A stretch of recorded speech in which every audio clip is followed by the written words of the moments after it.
Para presidir a mesa, convidamos o excelentíssimo senhor vice-diretor da Escola Judicial do TRT5, desembargador do Trabalho, Jefferson Alves Silva Muricy.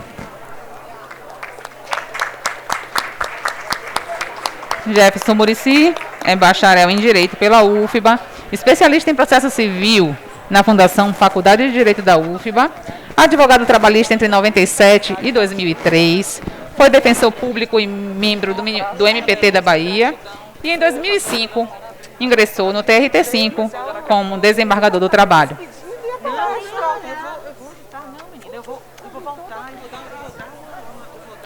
Neste momento, convidamos também o excelentíssimo senhor desembargador do TRT da 16ª Região, James Magno Farias, para ocupar um assento na mesa alta.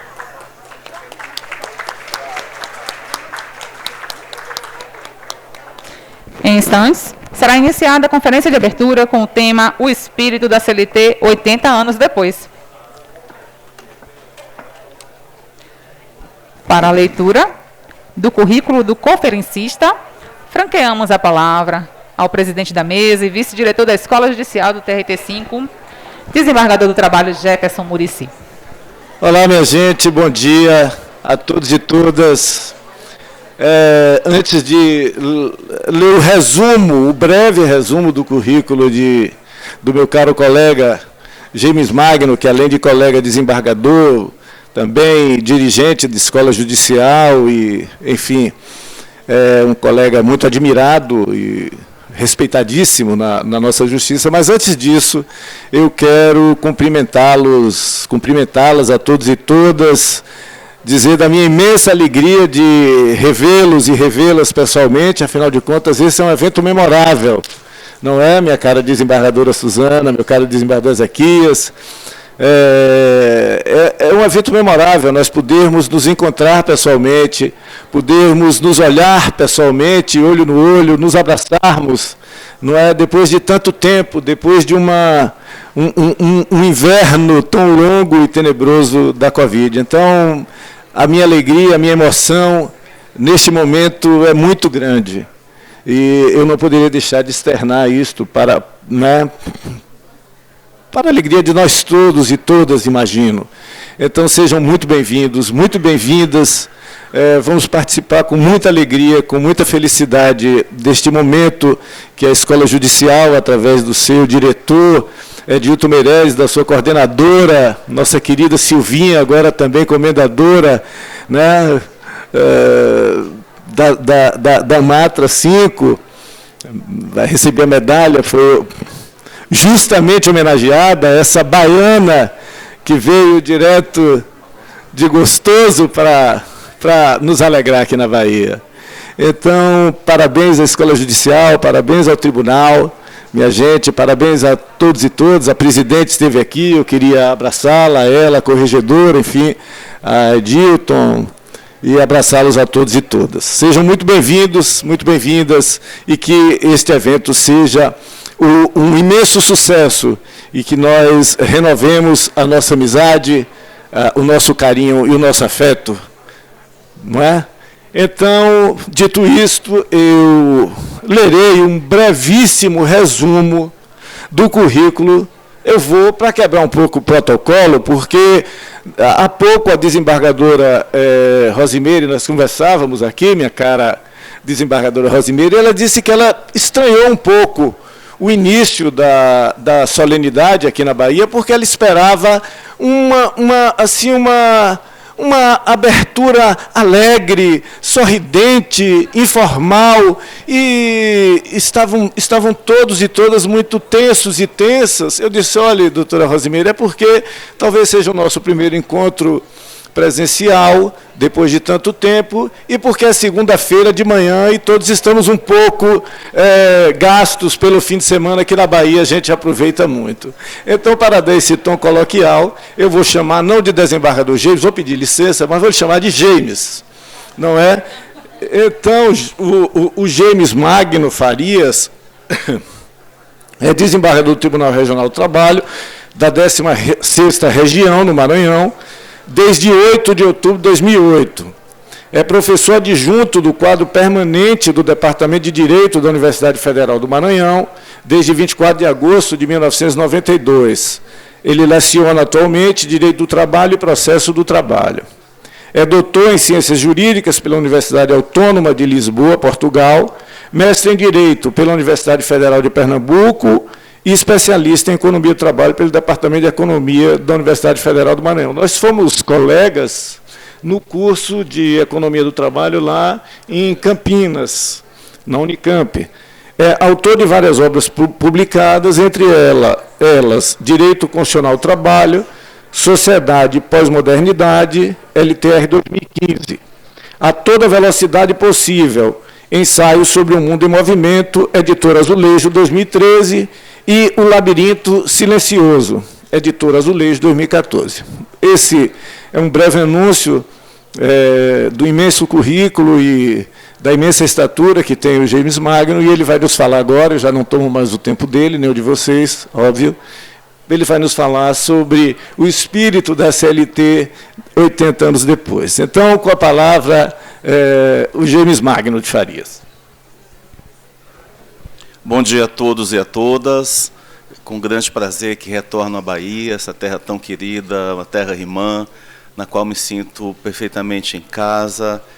Saúdo a presença, a companhia do Dr. Jefferson Muricy, aqui comigo, sempre muito gentil, companheiro de longas datas, de longa jornada. Vamos falar do tempo hoje, aqui neste evento, mas agradeço muito o convite feito pela Escola Judicial, na pessoa do desembargador Edilton Meireles, da juíza Silvia Teixeira do Vale, que gentilmente me convidaram para estar aqui hoje, e para mim, presidente Débora Machado, o desembargador Luiz Alumba, desembargador Ezequias, desembargadora Rosemary, doutor Guilherme Ludwig, um convite da Bahia, na verdade, para mim é uma intimação literalmente judicial. Me sinto muito feliz, não à toa também, sou membro, né, da Comenda Coqueijo Costa, como grande oficial desse tribunal tão tradicional aqui do nosso país, e realmente para mim é um grande prazer voltar após essa terrível pandemia. Um dos últimos eventos que eu estive presencialmente foi aqui no evento da Matra, né, Guilherme? Lá no antigo Uísche, hoje o Uísche, não sei mais, no Hotel da Bahia. No Hotel da Bahia. Estivemos lá com vocês, foi realmente muito prazeroso.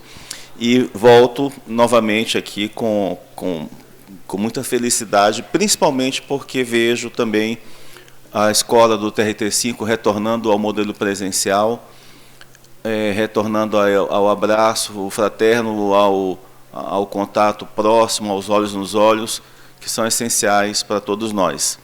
Vamos falar também, daqui a pouco, a respeito dessa questão que tanto nos aflige, o nosso modelo judiciário após a pandemia, o que nós aprendemos, o que nós tivemos como experiências. Antes de iniciar, eu trouxe aqui para Jefferson, para presentear a biblioteca do TRT5, a minha obra de Direito do Trabalho no Brasil, o panorama que saiu pela LTR antes da pandemia, um panorama após a reforma trabalhista, que eu até brincava com Silvia que eu já vou ter que reescrever todo de novo, porque a pandemia bagunçou todo o nosso sistema, né, normativo.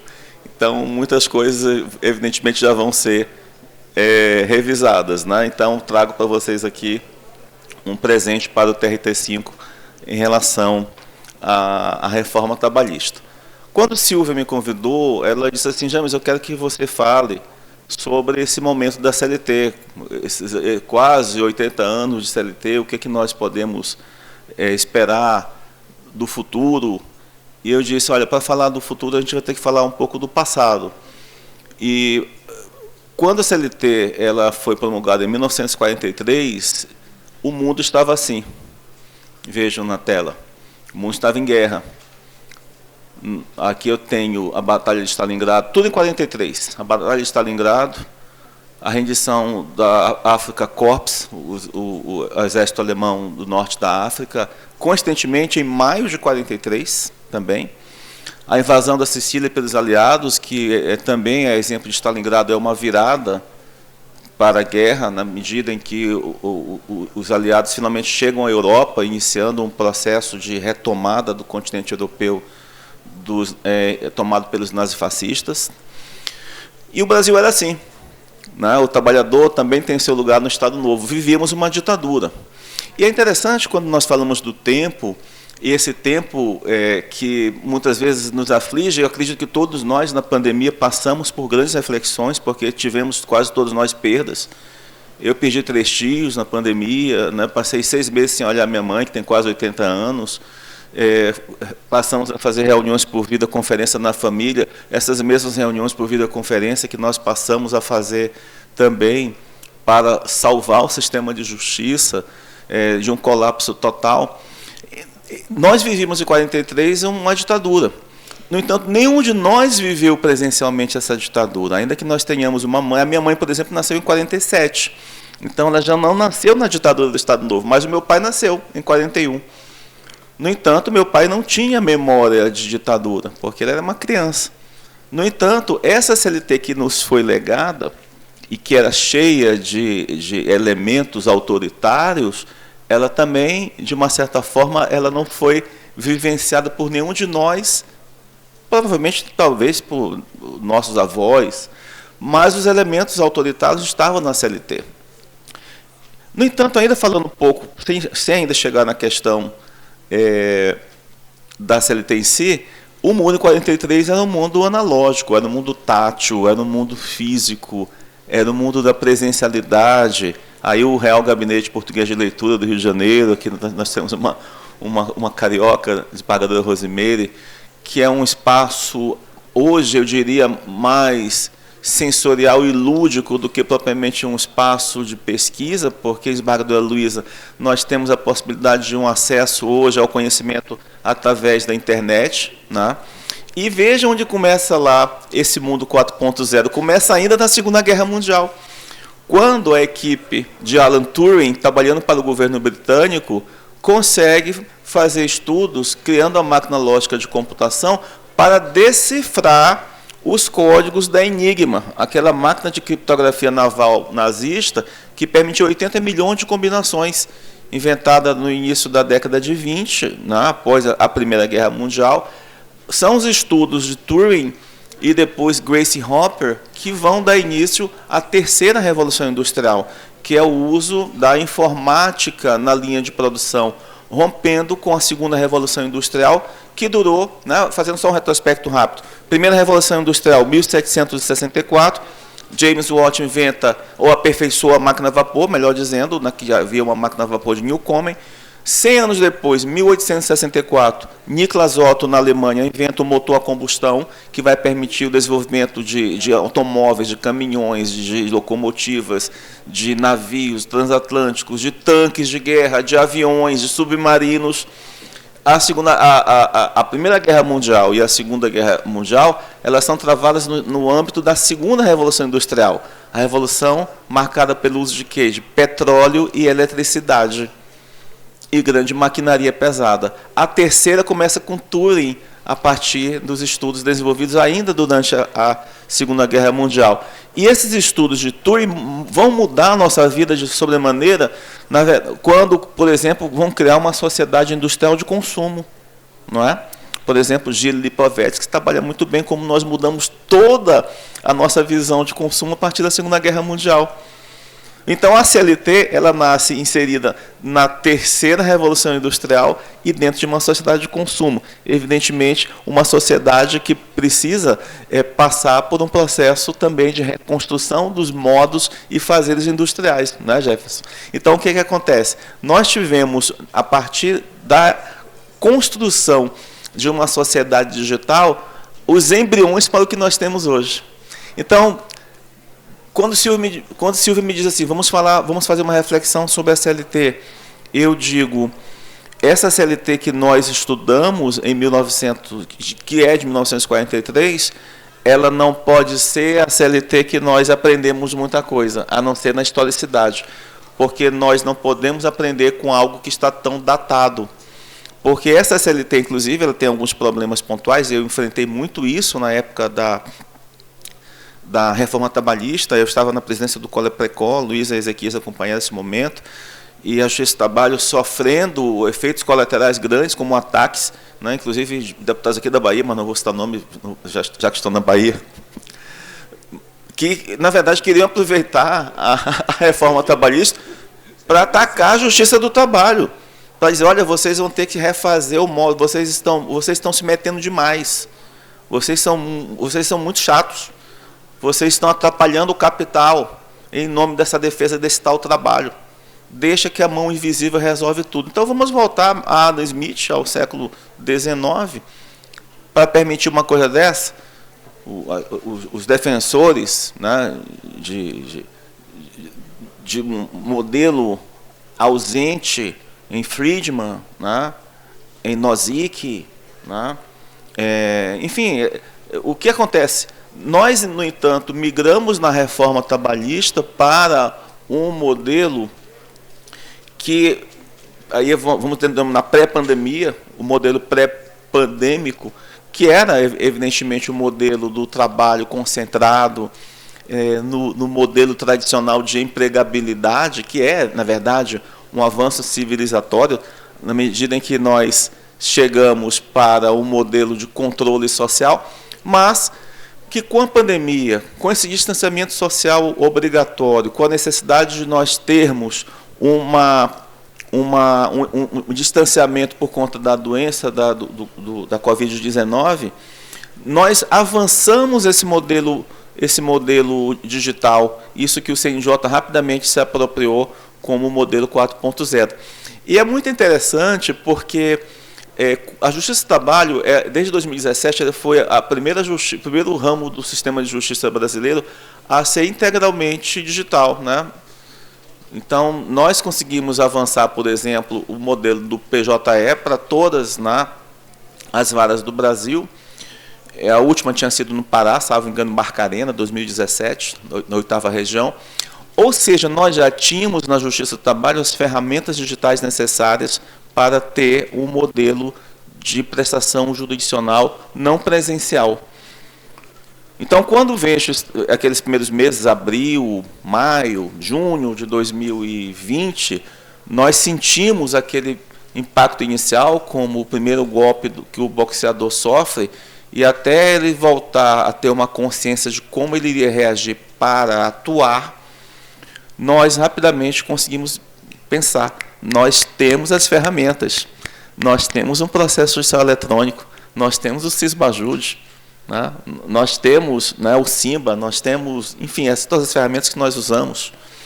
E isso, então, permitiu que nós aliássemos outros elementos que foram agregados, como, por exemplo, o Google Meet, o Zoom, né, o Switch, né?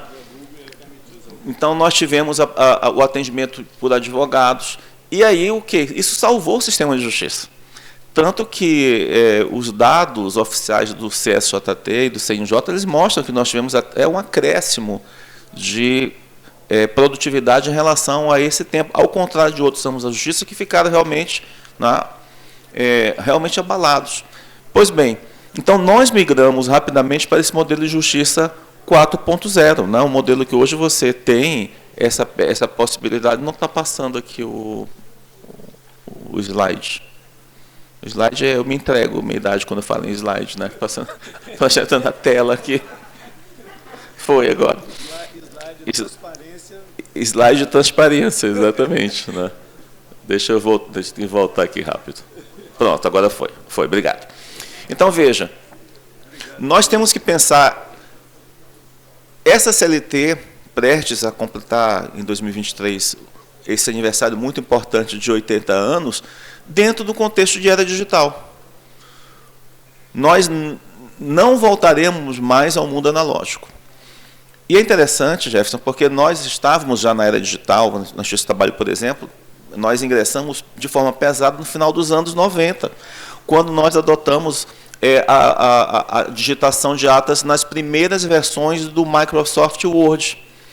Quando nós passamos a substituir as máquinas de escrever mecânicas e eletrônicas pelo computador. Então, eu ingressei na Justiça do Trabalho em 94, mas antes de ser magistrado, eu fui servidor da Justiça do Trabalho de 89 a 91. Aí saí em 92 para o Ministério Público do Estado do Maranhão como promotor de justiça. Quando eu saí, eu me lembro que eu fiz concurso para servidor, eu tive que fazer prova de datilografia no Senac, né, 100 máquinas ao mesmo tempo, parecia uma linha de produção industrial fordista. E, de repente, quando eu volto em 94, um desembargador, então um juiz togado muito visionário, obrigou todos os juízes a fazer um curso de um tal de Windows.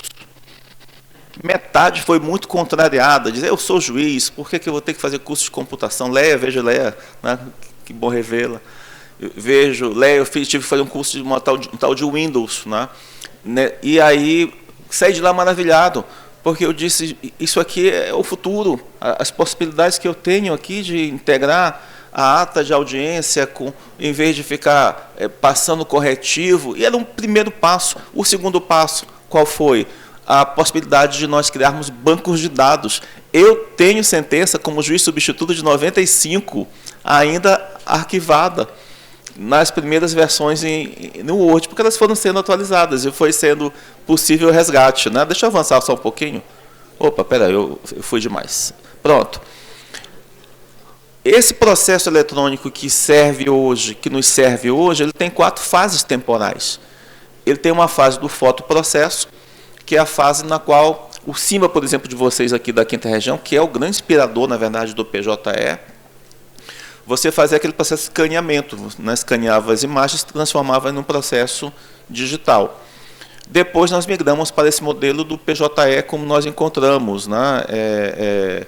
Aliás, antes disso havia ainda a gente usou no Maranhão um tal de SIAP, que era um sistema próprio, muito ruim, na verdade, mas você iniciava o processo já eletronicamente e colhia as informações, ia lançando, era um processo todo digital. Chegando, então, ao PJE, que é um processo em rede, né? Que é, na verdade, um processo em Deep Web. Ele não é um processo aberto para todo mundo ver. Você tem que ter o login sem certificado digital, né? Você tem as camadas de proteção, e tem que ser assim exatamente por conta das intrusões e dos riscos que nós temos de ataques ao sistema. Muitas vezes nós não sabemos isso. Nós achamos, muitas vezes, que quando se fala em Deep Web, se fala numa coisa proibida. Não, isso é a Dark Web. Né, que é, né, o submundo da internet. O PJE está em modelo de Deep Web. Por quê? Porque é um modelo protegido. Mas nós estamos migrando para o modelo do e-processo, né, que é o processo de inteligência artificial, que é o modelo do Vitor, né, o robô sabidinho lá do CNJ. E eu participei, até o início desse ano, eu fui um dos gestores nacionais do nosso programa oficial da Justiça do Trabalho, de combate ao trabalho infantil, estímulo e aprendizado, mas eu tive um problema de saúde relativamente grave ano passado, me afastei. Mas nós estamos desenvolvendo um algoritmo que eu sugeri que o nome fosse Cineia, em homenagem à ministra Cineia Moreira, que foi a primeira ministra mulher do Sistema de Justiça do Brasil em 1989, nomeada à época pelo presidente José Sarney, meu conterrâneo. Então, a ministra Cineia, já falecida, ela foi a primeira ministra mulher no Brasil. E eu queria que o robozinho tivesse o nome dela. O que esse robô faz? Ele escava as decisões judiciais de todo o modelo judicial trabalhista do Brasil, todo, atrás de trabalho escravo e trabalho infantil. Porque nós temos que criar um mapeamento por conta dos compromissos assumidos com a Agenda 2030, né, que eu acho que a gente não vai cumprir, mas enfim, não quero falar de desesperança, quero falar de esperança. Então, nós estamos mudando para o modelo de inteligência artificial, que vai beneficiar muito, porque todos nós temos, eu tenho 2.000 processos no meu gabinete, 80% é matéria repetitiva. São as empresas que se confundem, mas que a filtragem disso dificulta. Então, esse modelo de inteligência artificial, ele pode assustar alguns de vocês, mas ele é o futuro do sistema de justiça, principalmente para causas repetitivas. Muito longe de ser um modelo de engessamento, muito longe de ser um modelo de repressão à criatividade judiciária. Não, ao contrário. Ele tem que fazer uma função de cobot, no sentido de ser realmente um modelo colaborativo para nós, para que nós não tenhamos essas funções repetitivas. É chato o tempo todo você ficar julgando o mesmo tipo de processo, né, e perdendo tempo e deixando de usar a sua criatividade, né, a sua liberdade de criação em causas realmente mais interessantes. Essa era digital, marcada pelo tal trabalho 4.0, ou indústria 4.0, justiça 4.0, esse mundo 4.0 é o mundo dos aplicativos, é o mundo que traz para a justiça do trabalho desafios que não estão na CLT, como, por exemplo, a uberização, né? O trabalho em gig economy, sharing economy, ou economia compartilhada, os novos, né? Nós tivemos no curso, Jefferson falou do curso de Campinas, os neo, entre aspas, empreendedores com a sua liberdade de uso, que na verdade é um resgate daquele trabalhador por mega produtividade, que o cara tem que se matar para trabalhar, para chegar numa base mínima. E como é que nós enfrentamos essas questões nesse mundo 4.0? Será que nós estamos preparados para essa migração que foi muitas vezes feita sem que nós percebêssemos que chegou esse mundo? Porque se eu estou em 1994 fazendo um curso de Windows e estou em 2022 falando de inteligência artificial, nesse meio alguma coisa se perdeu. Nós tivemos um avanço dessa digitalização, nós temos uma sociedade de controle de dados. Nesse intervalo, nós avançamos no Brasil para a criação da LGPD, que na verdade é uma cópia da LGPD europeia e do CCPA da Califórnia, mas que já tem essa preocupação porque nós temos bancos de dados gigantescos com informações pessoais de trabalhadores e de empresas. Nós temos um leading case importante do CNJ de 2019, que foi a proibição que o CNJ impôs ao TJ de São Paulo de não contratar a Microsoft para abrigar a sua nuvem, porque o TJ iria passar informações de 40 milhões de processos para uma empresa estrangeira com dados sensíveis, com informações pessoais. O que aumenta a nossa responsabilidade, que nós já tínhamos, por exemplo, na Justiça do Trabalho, Margarida Luiza, aquela preocupação de não colocar o nome do reclamante, para não criar aquelas chamadas listas sujas, né?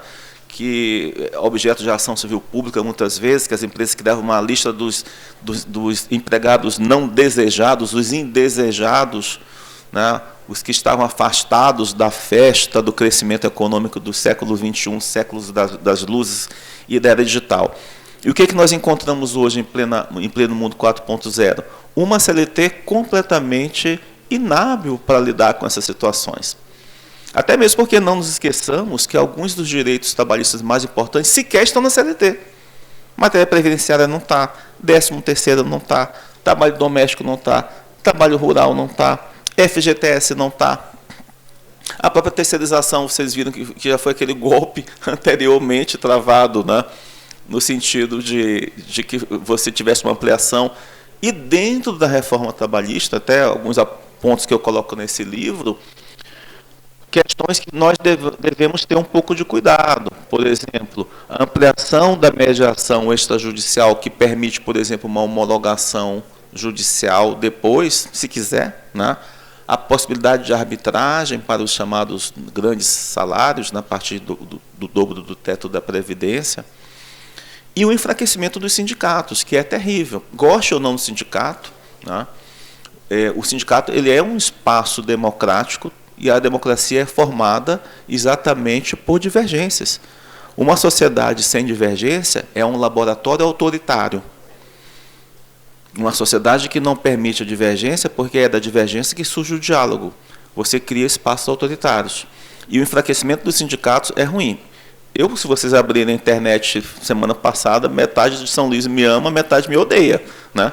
Se eu estivesse na época da Inquisição, isso porque deu uma liminar impedindo uma greve de ônibus novamente, porque um vereador criou uma lei municipal regulando matéria de direito do trabalho, dizendo, olha, tem que ter cobrador, as empresas estão obrigadas a ter cobrador. E aí a prefeitura e os sindicatos de empresas ingressaram com a ação pedindo a suspensão da greve, dizendo que a lei tem vícios de inconstitucionalidade na origem, por não ter partido do prefeito, que é o chefe do executivo, e por ferir a Constituição, que diz que direito do trabalho, todos nós sabemos, ela não é legislado pela Câmara de Vereadores, né? Então, e foi uma graça, né? Porque o Tribunal de Inquisição da Internet é uma graça. Então, metade que elogia. Um lá, oh, esse desembargador foi meu professor, né, na federal. Aí a outra respondia, já se vê logo que é um péssimo professor. Já se vê logo que é um péssimo professor. Como é que ele pode ser contra os trabalhadores? Então, essa era digital...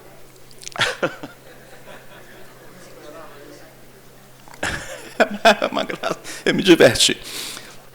Eu trabalhei muito com a questão, a minha tese de doutoramento, que já convido vocês para o lançamento, também pela LTR até o final do ano, é Direito e Tecnologia. Justiça digital e razoável duração do processo. Eu analiso como essas ferramentas chegaram nas nossas vidas, né? Chegaram tipo aquelas músicas, né? Foi chegando... Tem uma música do Peninha, né? Sonhos, né? Você chegou... Eu esqueci o nome, eu me lembrava melhor dessas músicas antes. Você chegou sem querer, foi ficando, me absorvendo, de repente me via assim, completamente seu. Né? A música do Peninha. Nós somos hoje totalmente reféns do modelo digital. Não adianta você querer voltar para um processo de papel e dizer, não, eu sou clássico, eu sou parnasiano, eu sou conservador, eu quero trabalhar com processo de papel. Né? As Magda Luiza vai abrir um PhD, você vai ser aposentado, né? Você está fora da realidade. Então, essa era digital, ela chega com uma força, principalmente no processo do trabalho, que faz com que a nossa CLT ela precise urgentemente ser revigorada. E não sei se vocês estão acompanhando, mas o próprio Conselho Federal da OAB ele está com uma proposta de um novo Código do Trabalho. Né? E nós temos alguns políticos que estão naquela campanha de revoga já. Então, tem alguns que estão defendendo a bandeira de revogação da reforma trabalhista e outros de um novo Código de Trabalho. Nem sei o que vai sair daí, se vai sair revogação. Porque, veja, a CLT ela não é apenas um decreto-lei. A CLT ela é um símbolo. Ela, na verdade, é um símbolo dentro daquele modelo do Estado Novo de uma construção de algo que não havia até então, que era uma proteção de direitos sociais. Então, mexer com a CLT, na verdade, ela traz um simbolismo de desconstrução que talvez não seja exatamente a melhor forma de você dizer vamos revogar a CLT. Eu acho que a CLT, o Código de Trabalho de Portugal, se não me engano, é de 2009, que é muito bom. Né? Então, nós poderíamos migrar para uma forma de atualização, porque mais de 70% da CLT não existe mais originalmente, ela foi sendo modificada. Aquela reforma de 2017, que eu considero muito mal feita, porque eles fizeram... A única coisa boa em 9 meses é a gestação de um filho, de uma criança. Porque em 9 meses eles quiseram fazer uma reforma para abarcar o mundo todo, que foi muito mal feita. Porque eles poderiam já aproveitar, já que o governo Temer tinha maioria no Congresso, né, para fazer realmente uma mudança, para tirar aquele monte de coisa que tem inconstitucionalidade colapsal, junto com coisas que estão revogadas por outras leis. Então, tem um monte de Walking Dead, um monte de zumbi, de defunto andando na CLT, que quando eu dou aula de direito do trabalho coletivo, eu tenho uma aula que eu digo assim, gente, nossa aula hoje é só para vocês abrirem a CLT para sair riscando que está tudo revogado. Né? Revogado. É até cansativo. Bom, agora, essa aqui está revogada em parte. Não, isso aqui está valendo, mas isso aqui tem uma outra lei, aqui tem uma convenção internacional. Então, essa CLT, eu quero deixar isso muito, muito claro, tem esse simbolismo. Então, eu, evidentemente, como um juiz do trabalho, tenho um apego pela CLT. Nós estudamos pela CLT. Nós aprendemos o direito do trabalho e ter apego ao direito social a partir da CLT. No entanto, ela tem defeitos estruturais que nos levam necessariamente, né, a pensar que tipo de futuro ela vai ter. Aos 80 anos, a CLT ainda vai existir? Vai, desse jeito. Né? Desse jeito. Mas será que ela é suficiente para que nós tenhamos essa vivência na era digital? Porque, veja, o ataque aos sindicatos foi frontal. Nós tivemos 2 ataques descarados na reforma de 2017. Eu estive na Câmara de Deputados defendendo a Justiça do Trabalho, está no YouTube, vocês podem ver. Nessa parte também tem gente falando mal. Tá falando esquerdista, falando mal da justiça, defendendo essa justiça comunista, né? Essa jabuticaba. E aí eu falando, olha, primeiro não é uma jabuticaba. Justiça do trabalho nem é uma criação brasileira. Foi criada em 1426 na França, lá pelos Prud'homme, na França, né?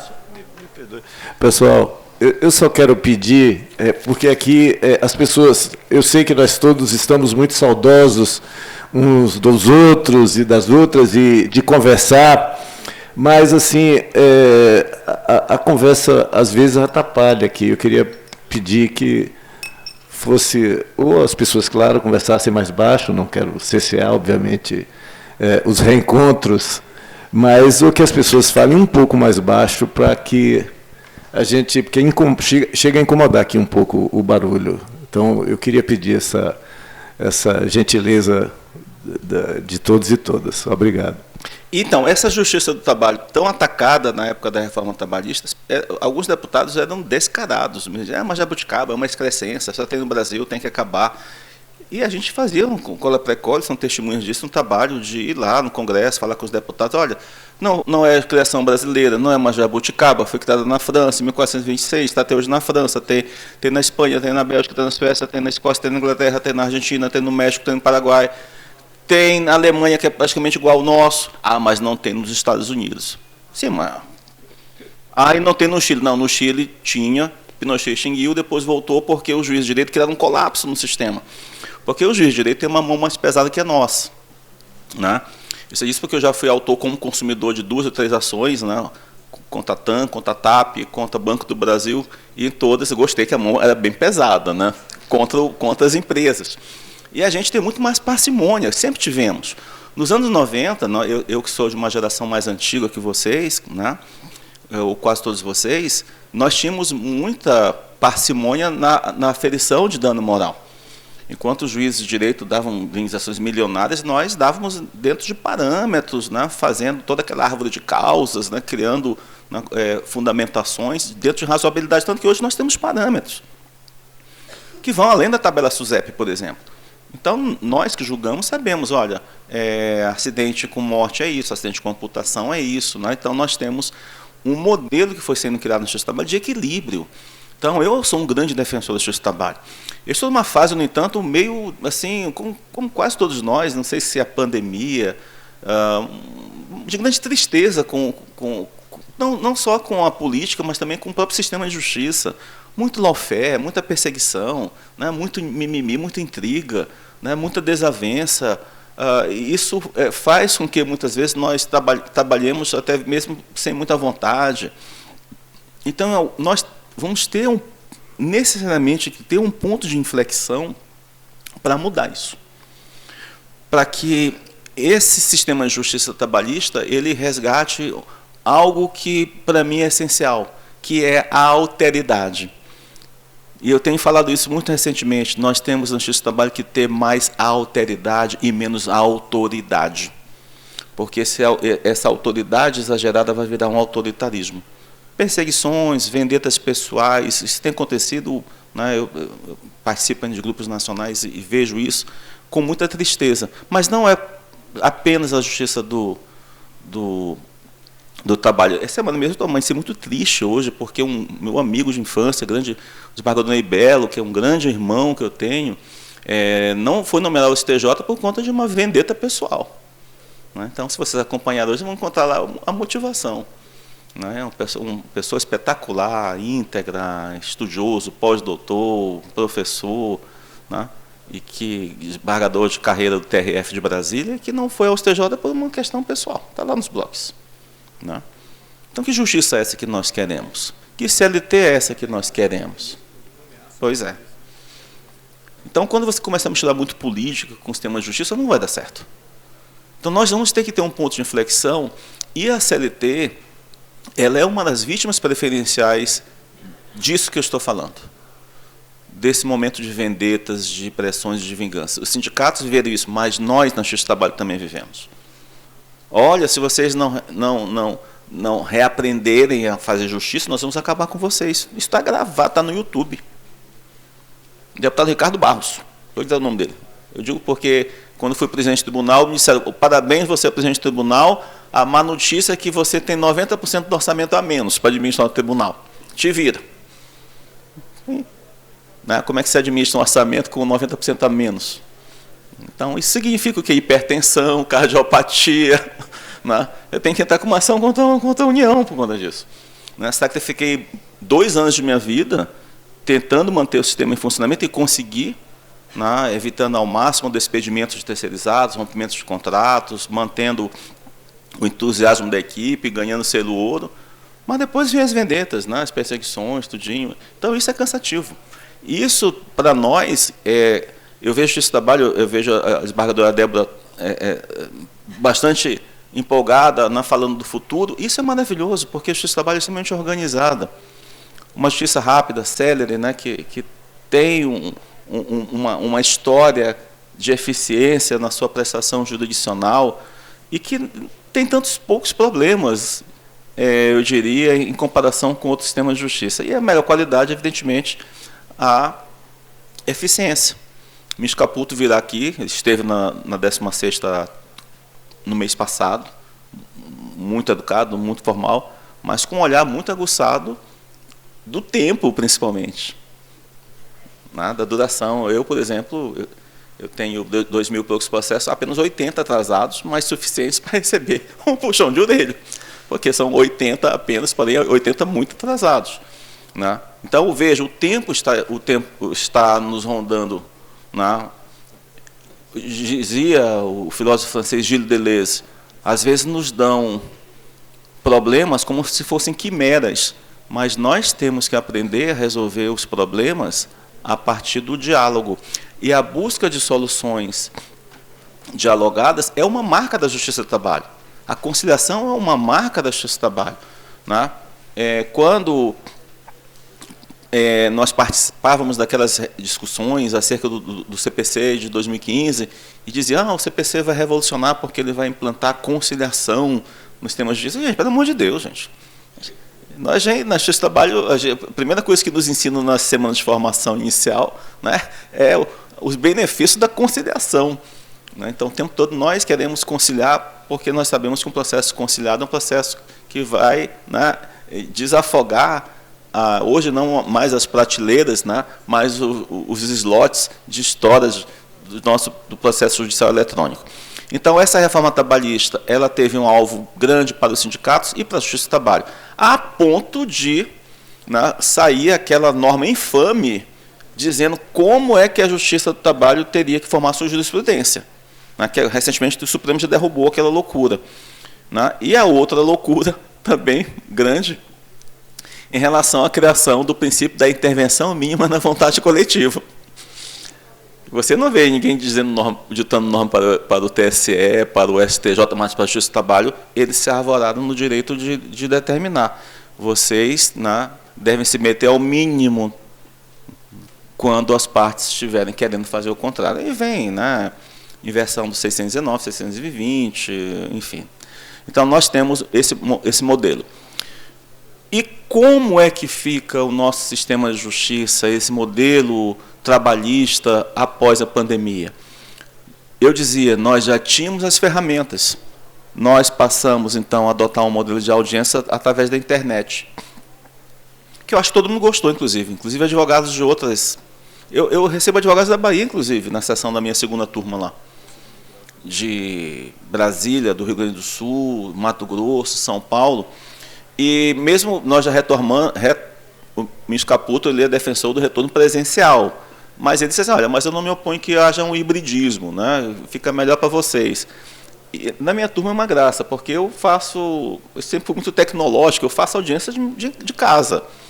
Mas eu tenho 2 colegas que eles vão para o tribunal fazer audiência no seu gabinete. Eu disse, olha, não adianta muita coisa, é melhor a gente fazer no plenário. Mas não querem manter o distanciamento, mas cada um no seu gabinete. Enfim, mesmo com a possibilidade de retorno presencial, os colegas preferiram manter a audiência à distância. Em relação ao primeiro grau, nós deixamos muita vontade os colegas, principalmente por conta da resolução do CNJ, a Justiça 4.0. Claro que isso aí, Guilherme acompanhou também, aquela questão foi levada ao CNJ. Qual foi o tribunal? Foi Rondônia, Campinas, são 3, né? Minas, foi Minas? Aqui eles foram ao CNJ para que o juiz dissesse se o modelo ia ser digital ou não, e não as partes, como está na resolução. Vocês devem ter acompanhado isso, né? Foi daqui da Bahia? Foi aqui, não foi? Um daqui, aí teve, eu sei que teve Rondônia, que eu conversei com a Cesarineide, e o outro foi, acho que foi Campinas, Goiás. Sim. E aí o que a CNJ disse? Não, as partes é que decidem se vai ser ou não. Claro que o juiz pode ter um convencimento, pode dizer, olha, como pode mudar a qualquer tempo, você não prefere fazer digital, né? Gente, não tem mais hoje como nós voltarmos ao que era antes. Não tem mais como voltar.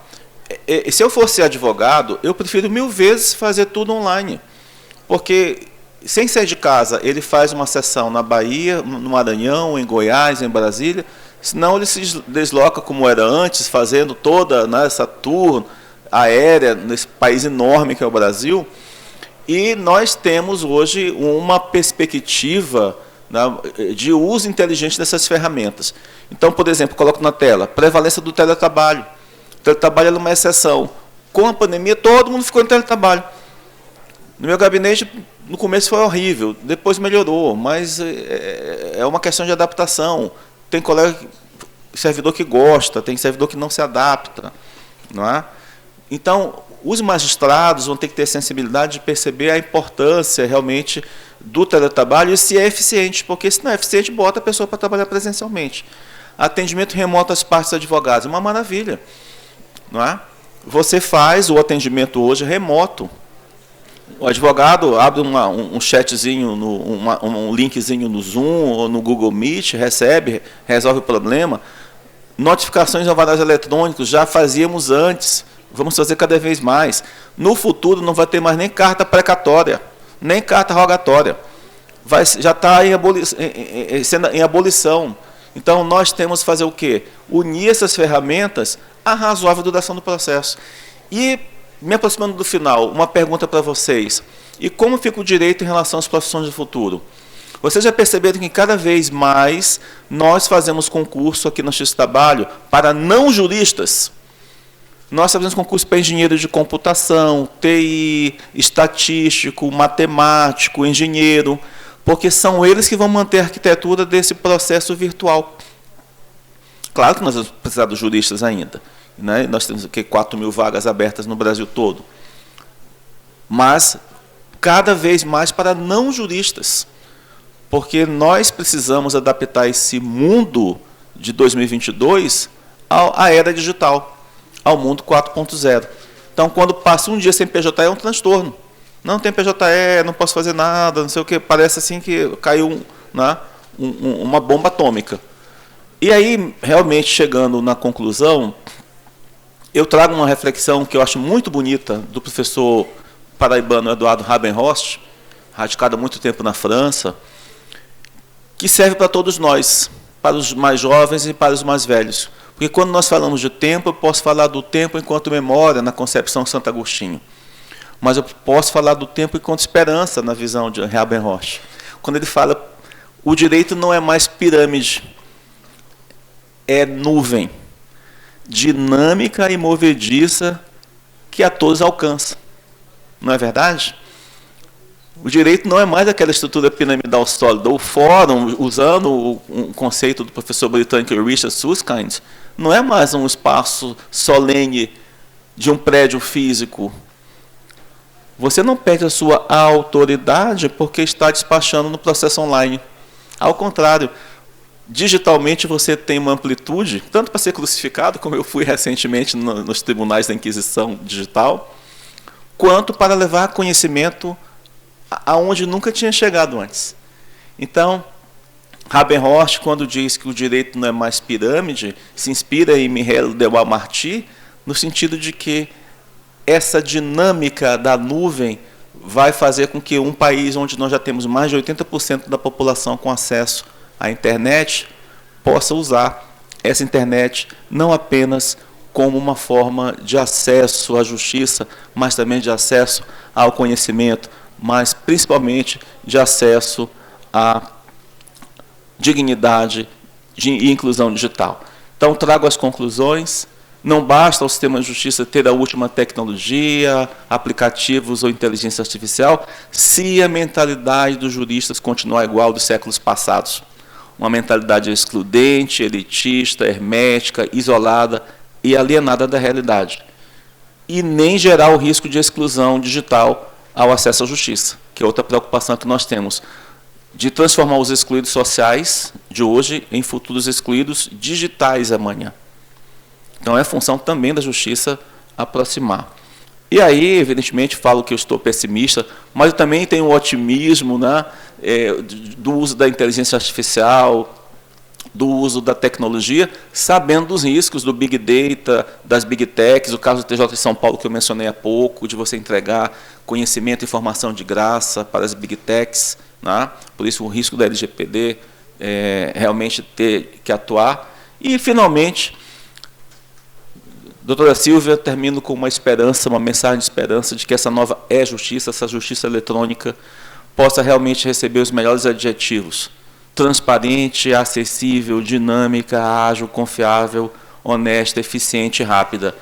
E essa CLT que nós temos, né, chegando aos 80 anos, né, doutor Rodolfo Pamplona, que ela seja, de fato, uma CLT rejuvenescida, mas que não seja fechada em si mesma, que ela veja de forma sistêmica tudo que nós construímos para a proteção dos direitos sociais, na Constituição, nas convenções internacionais, na legislação infraconstitucional, nas resoluções do CNJ, dos conselhos, nas academias, para que nós possamos realmente fazer com que esse direito 4.0 possa exigir uma justiça 4.0.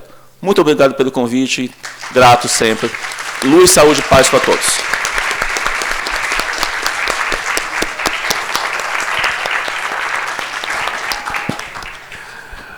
Bom, eu quero, enfim, agradecer, meu caro James, meu caro desembargador James Magno, pela sua bela palavra, a sua bela manifestação aqui, nos trouxe, enfim, muitos motivos para reflexão. Me lembrei de um velho filósofo, às vezes tão escarnecido, mas que já no século XIX, né, dizia que tudo que é sólido se desmancha no ar, não é? E nós estamos vivendo este momento. Tudo que é sólido se desmancha no ar, se fluidifica, as relações, o mundo, né? E, enfim, você nos trouxe belíssimas reflexões. A escola judicial do TRT5 lhe agradece imensamente, profundamente, o seu carinho, o seu gesto de ter aceito o convite, de ter trazido a sua inteligência, a sua reflexão, a sua capacidade de pensar este mundo e de pensar o fenômeno jurídico e a manifestação do judiciário nisto. Então, muito obrigado. A Bahia lhe abraça, lhe agradece e esperamos no TRT também, não é? E esperamos lhe ver aqui em outras oportunidades. Acho que agora nós faremos um breve intervalo, não é? Nós temos um aviso antes. Então, não, vou passar a palavra. Então é isso. Com essa, agradeço a todos que ouviram, que também refletiram. Isso certamente repercutirá na nossa vida, no nosso exercício, no nosso mistério, enfim, na nossa existência enquanto magistrados e magistradas. Então, muito obrigado, e está com a palavra a mestre de cerimônia, minha cara Flávia.